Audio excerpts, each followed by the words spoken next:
Salut Mathieu, comment ça va? Salut Nico, bien et toi? Très bien, merci. Dis-moi, je viens de voir aujourd'hui parce que j'ai fait une sortie tout terrain là, le week-end dernier et j'ai fait une chute toute bête à l'arrêt et en fait mon pare-main, je me suis rendu compte qu'il a fait ça direct. Donc il est pas très costaud en fait. C'est un pare-main plus de route pour protéger des saisons mais pas vraiment un pare-main de protection en cas de chute. Ok, ouais. Est-ce que tu aurais quelque chose de sympa à me proposer? Ah ouais, on va te mettre quelque chose de bien plus solide parce que je vois qu'effectivement c'est très mou ton support là. On va partir sur des pare-mains Barkbuster. Qui ont la particularité d'avoir une barre en aluminium qui est sur l'intégralité du pare-main, qui fait que ça protégera également ton levier, tes mains en cas de chute, tes commodos, et c'est avec toutes des petites pièces remplaçables qui permet de remplacer les plastiques uniquement si vraiment ce serait trop abîmé en cas de chute. Ok, bah super. On part pour ça? Ouais, c'est parti. On va voir ça en magasin? Ça marche. Allez, on y va. Au shop, c'est simple, il y a des bornes partout, il suffit de sélectionner le produit dont on a besoin, et en quelques minutes, il sera au comptoir. Alors voilà les barres de montage. Donc ça, c'est bien le modèle qui est spécifique à ta moto. D'accord. C'est indiqué spécifique à ta moto. Les coques sont ici. Donc là, tu as choisi le modèle tout-terrain, mais tu peux avoir des modèles qui vont te protéger plus, des modèles pour l'hiver, un modèle un petit peu plus route et un modèle un peu carbone. Ok, donc comme ça, limite, je peux prendre un par saison en fait. Voilà, exactement. D'accord. On y va, on est parti pour le montage? Bon, on va commencer par démonter les anciens. Ouais, c'est parti. On va faire un côté à la fois. Ok, donc tournevis plus écrou. Donc ici, il faudra faire attention puisqu'on va démonter la vis du levier directement. Ouais. C'est pas impossible qu'il sorte de son logement.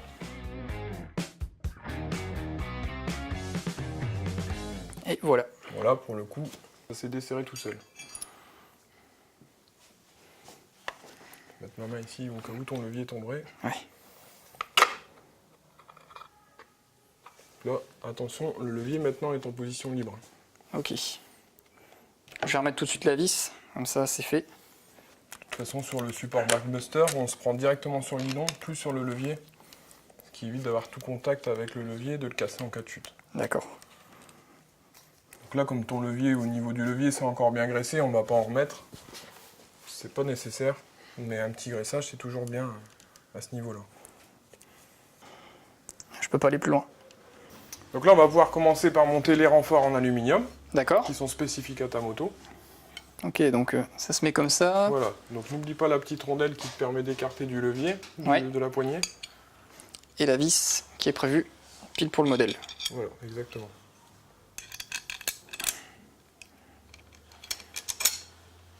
Ici c'est pareil, on évitera tout ce qui est frein filet et produits de ce genre-là, parce que justement, si on ne veut pas éviter de faire tourner l'insert à l'intérieur, mieux vaut éviter de coller à la vis. Donc là, on va pouvoir te mettre l'attache qui se met sur le guidon, qui permettra de renforcer le tout. Donc ces petites attaches sont là. Moi, ce que je te conseille de faire, pour éviter d'abîmer ton beau guidon noir, on va lui mettre un petit peu de graisse à l'intérieur de chaque attache. Comme ça évitera d'avoir un contact direct ferraille sur ferraille.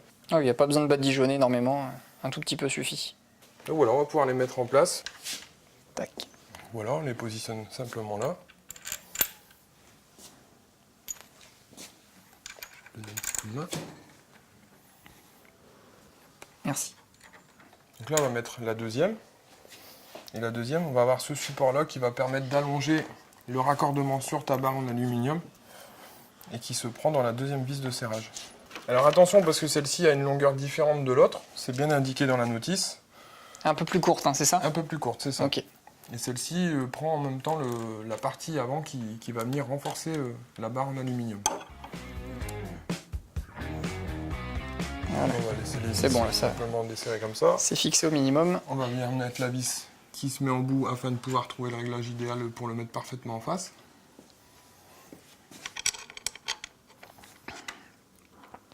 Et voilà. Maintenant, je vais te maintenir l'ensemble et on va pouvoir serrer le tout. C'est impressionnant l'épaisseur de l'aluminium, je sais pas combien ça fait, tiens. 1 cm. C'est vrai qu'on voit que c'est vraiment costaud. Ouais, ça devrait pas plier en cas de chute, ça devrait bien tenir. On ne changera plus tes leviers. L'accès n'est pas très pratique, il faut faire attention au carénage. Et au câblage aussi. Là, il faut serrer au fur et à mesure l'un l'autre. Faut pas tout faire d'un coup, j'imagine. Non, parce qu'il faudrait pour un bien quand même respecter l'écart que tu as ici entre les deux, que ce soit identique de chaque côté. Ok. Hop. Voilà. Donc là, c'est bien serré aussi. On va finir le serrage de ta partie avant.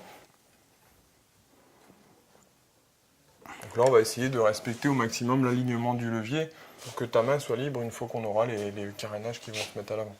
Et puis ça frotte pas du tout au niveau de mon levier. Non, c'est vraiment bien adapté. Alors là, tu peux mettre en place la coque dessus. On voit bien qu'il y a l'empreinte sur la barre avec deux trous. Ah oui, le trou qui est juste ici, voilà. Ouais. Donc là, ce sont deux vis qui vont se visser directement dans l'aluminium, dans le pré-perçage. Donc il faudra que tu maintiennes bien ta vis avec une pression assez forte afin de tarauder le filetage à l'intérieur. Mettre la deuxième.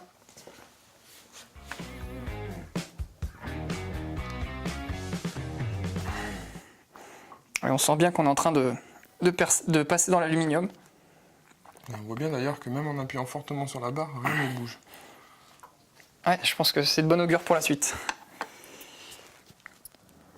Voilà, c'est bon. Voilà, donc maintenant on n'a plus qu'à passer à l'installation du spoiler afin d'agrandir la protection de ta main. Bon, en ce moment il fait chaud, donc je pense que je vais le mettre sur le niveau le plus bas par contre. Oui, très bien. On a deux niveaux de réglage. Donc là c'est maintenu par deux simples vis. Hop, le tournevis. Et voilà, le spoiler est monté, on est tranquille. Parfait, donc pour les gens qui sont sûrs d'installer le spoiler, vous pouvez le monter à l'avance, ce sera d'autant plus facile pour vous. N'hésite pas dans quelques kilomètres à remettre un petit coup de serrage à chaque vis. Avec les vibrations et l'utilisation, ça peut des fois bouger un petit peu et travailler au niveau de l'aluminium. Ok, bah ça marche, bah, je vais monter le deuxième, puis je vais aller rouler, faire un petit test et puis bah, je ferai ça au retour. Parfait, bon bah je te laisse t'occuper de tout ça. Ça marche, bah écoute, merci beaucoup Nico. De rien Mathieu. À la prochaine. À la prochaine, salut. Salut.